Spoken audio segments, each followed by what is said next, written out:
trust and treaty obligations, that we cannot have the kind of prosperity among the tribal nations that they deserve. So we start there, and I think what I would like to see, and I hope this is the right way to think about it, and we've stayed very open textured in how we've addressed our plan. We've not yet gone to statutory language because we invite much more conversation from our tribal leaders, from the intertribal organizations, from experts and young people who want to come in and tell us about different parts of the language. But here's where I'd like to start. I would like to start with the United States government honoring its current trust and treaty obligations in full, and see how far that gets us.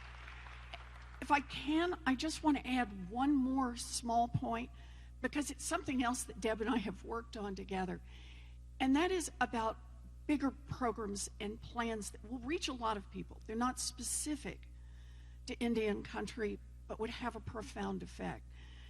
I've proposed a tax, a 2-cent tax, on the greatest fortunes in this country. It's a wealth tax, the top 1/10 of 1%. And with that 2 cents, we can fund child care for every baby in this country age 0 to 5. That means money straight down into our tribal nations to be able to offer this care for every one of their children, paid for by the federal government. Universal pre-K for every 3-year-old and 4-year-old in this country, raising the wages of every child care worker and preschool teacher in this country. These are the things we do and should be doing together.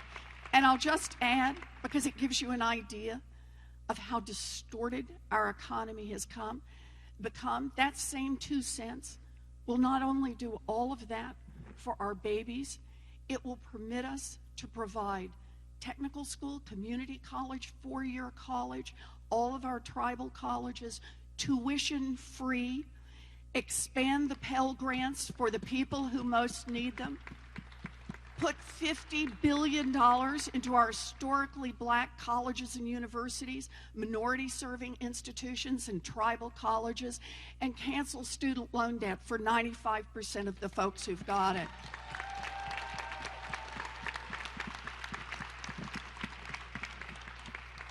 This gives people a lot of educational opportunities, and also means for people struggling now with student loan debt, we can cancel that student loan debt, and that's going to make it easier for a lot of people to be able to move back to the reservation, be able to move back to small towns in rural America. You ought to be able to make it wherever you live in America. And part of that is about the United States government honoring its promises. That's where I am on this. I hope that's helpful. Thank you. Thank you. Next question. Thank you. Next question is Aaron Payment from Sault Ste. Marie. Ani buju biwaka jigandishnakas makwa magizin dodam bawating and donchba Anishinaabe Ojibwe Odawa Ottawatomie and Dow. I serve as the president of the United Tribes of Michigan, vice president for Midwest Alliance of Sovereign Tribes, and first vice president for the National Congress of American Indians, in addition to being chairperson of the Sault Ste. Marie Tribe of Chippewa Indians.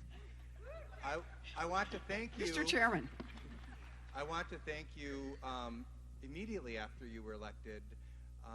You've always been a friend to Indian country, and you came to our NCI Executive Winter Session reception, and I've seen you there every year since. So you have supported Indian country, not just because you're running for election for president, but you've been around since you've been elected. So I appreciate that. And thank you for the warm welcome you've always given me. I appreciate it. And so we had a conversation at that reception, and you told me, I asked you a little bit about your personal history because of the attacks during the campaign by that centerfold guy that you ran against. And I don't remember his name anymore, Scott Brown maybe or something. And you told me your personal story in a very personal level, and I urged you to tell your story, and I appreciate that you did. And what I would say is, from here forward, because now we're in a presidential election, that we take Michelle Obama's advice, and when he goes low, you go high, And when he attacks in a racist way, disparaging one of our heroes, one of our female Indian hero women in our country, that you take the option not to give any credence to his racist arguments, but instead tell us what you're going to do for us. The cabinet position that you've proposed is amazing. That's history in the making. I appreciate that. President Obama got the ball rolling with the annual Tribal Leader Conference. I would ask that you change that to Tribal Leaders Summit. We have not had one since the current president's occupied the White House. So I'm excited about the leadership that you're going to bring to the White House and the government-to-government relationship that I know you will institutionalize for tribes. Natural resources extraction on tribal land, on treaty lands, threaten sacred sites, cultural resources, tribal sovereignty, and the environment. The health of entire tribal communities suffers when outside companies extract precious resources from tribal communities and in turn share none of the profits. Tribes are forced to shoulder the risk of the disaster but share in none of the wealth. Tribal lands are treated as wastelands for industrial mining, uranium mining, fracking, and pipelines. How will your administration ensure tribal governments are consulted and tribal leaders exercise authority over all natural resource extraction in tribal nations? Thank you. Thank you for the question. So let me start by saying tribal governments are the ones who should control what happens on tribal lands. That's what it means, a government-to-government relationship. The second part, I will revoke the permit for the pipelines. Shouldn't have been granted the first. But the third part is, again, to think about structural change, not just where we make one difference because we must. The pipeline permit should not have been issued in the first place. We can revoke that and straighten it out, but much better not to make mistakes to begin with. So here's what I want to do differently. I want to say on all federal lands, all lands near tribal reservation lands, that it is the tribes who are not just consulted, but who actually have to make an informed decision. And they are decision makers before the federal government goes forward with actions on other federal lands. Good. Cheryl Andrews-Maltai from Wampanoag. Yes, thank you. Senator Warren. Oh, Elizabeth. Madam President. What a sound, isn't that? Oh, thank you. I am fortunate that Senator Warren is my senator from the Commonwealth of Massachusetts, and she's been a staunch champion of Indian country. Her track record speaks for itself. She has either sponsored, co-sponsored, or supported and signed on to so many bills that are advantageous to Indian country, that supports Indian country's sovereignty, that supports our initiatives, and we are very fortunate to have her in our corner as it is, but it would be far more advantageous for Indian country to have her as this next president of the United States. Thank you. So thank you so much. Thank you. With that being said, my issue is more along the lines of sovereignty and trust and treaty responsibility, and tribal lands in particular. Tribal lands are the cornerstone of the foundations of our countries, Yes. in our Indian country, our communities, our family, and our future. Without tribal lands, we are unable to have housing, it diminishes our culture and our traditions, and it doesn't provide for socioeconomic advancement and self-sufficiency. So what we wanted to do was find out with the United States trust obligations and treaty responsibilities, as president, how do you plan to fulfill the federal obligation of trust and treaty responsibility and uphold those obligations for Indian country? So thank you for the question. I think this goes to what we've been talking about all morning, and that is the government-to-government relationship between the federal government and the tribal nations. And that's a true resetting of the relationship. It is there in words, but not in action. The difference is that we need to change the rules to make sure it is there in action as well. I can do part of that from the White House. There is much, oh, I love saying this, that a president can do by herself.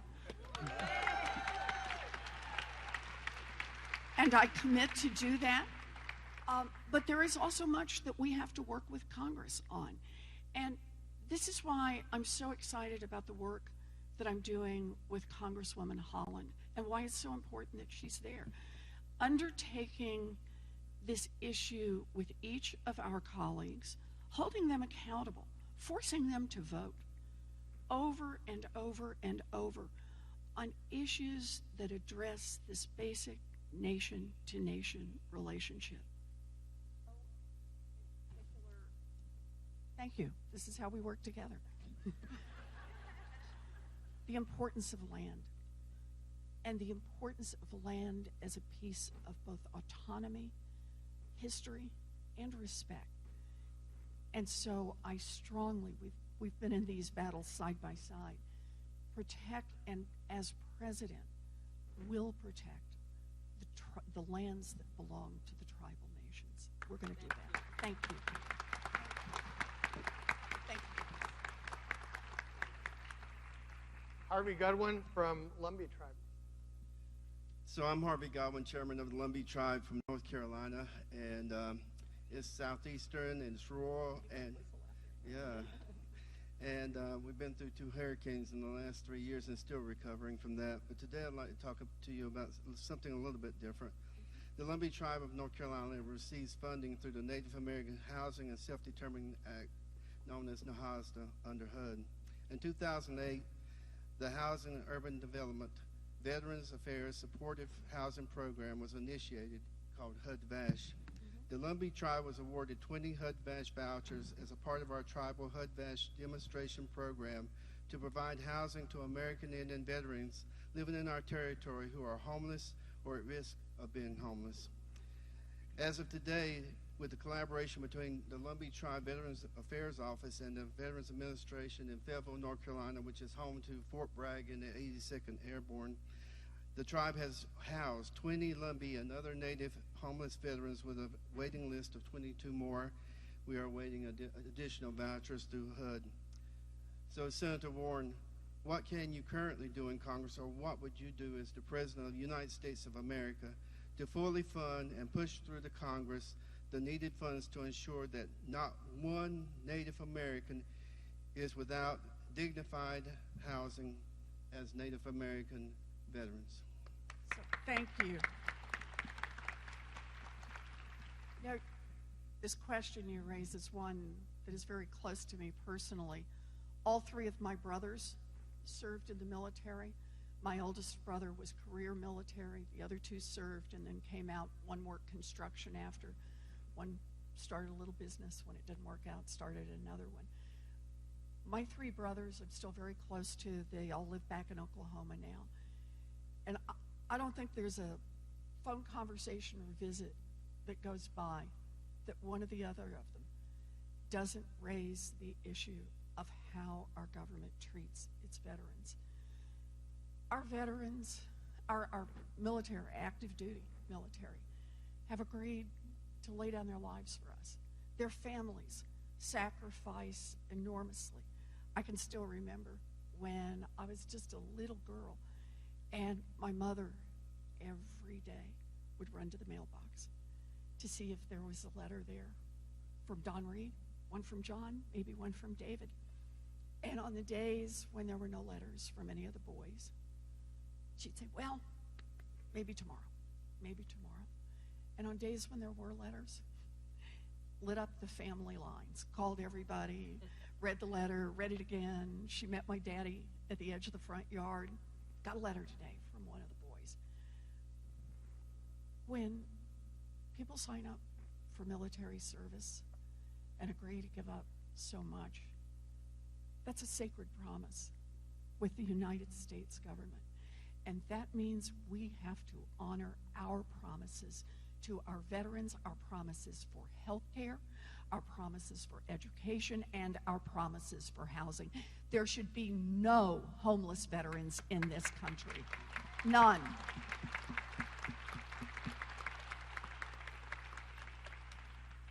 I also believe that supporting the tribal nations to be able to help with the homeless veteran problem is is exactly the right way for the federal government to go.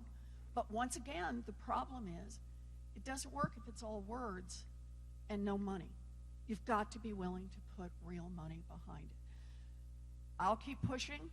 I know others in Congress, like Deb, will keep pushing on this.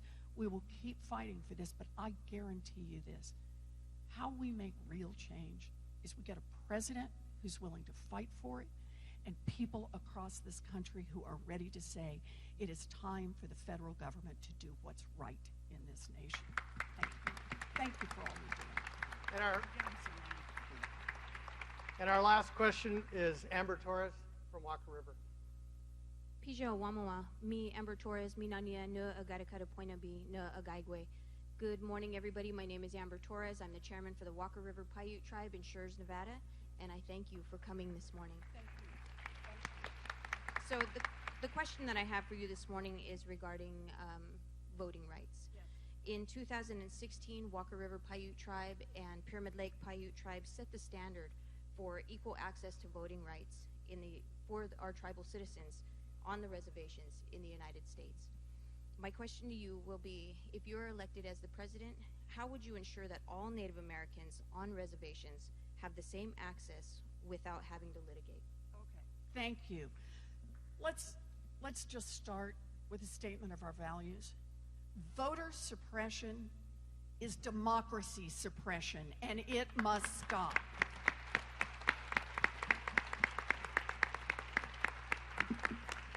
The idea that one of the major political parties in this country intends to retain power by keeping American citizens from voting is appalling, and we need to be willing to fight back against that in all places where it shows up.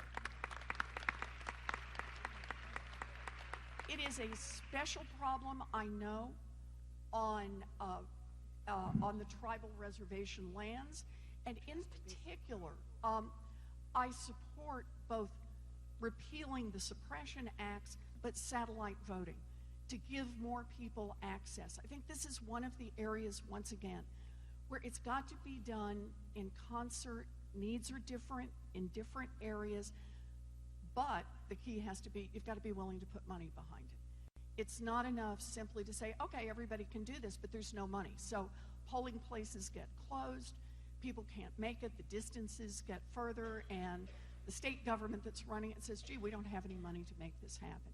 So I have, you would be surprised, I got a plan. I'm making sure that every American citizen gets a chance to vote and to get that vote counted. But a big part of it is to set federal standards for access to voting, make sure that those federal standards are appropriate to individual regions and individual locations, and that there's real money to back it up. Voting is the heart of our democracy, and we have got to be willing to protect it as a nation. Thank you. I know Senator Warren has to leave, and please a round of applause for the panelists and Senator Elizabeth Warren.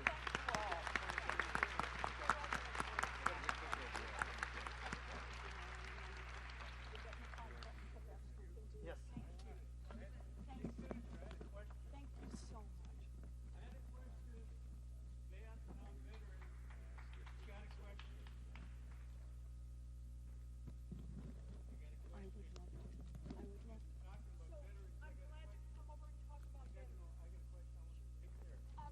I'll come down to you. How come you don't get the money from NIGC, $32 billion a year that goes to Treasury, and you're talking about the need for money?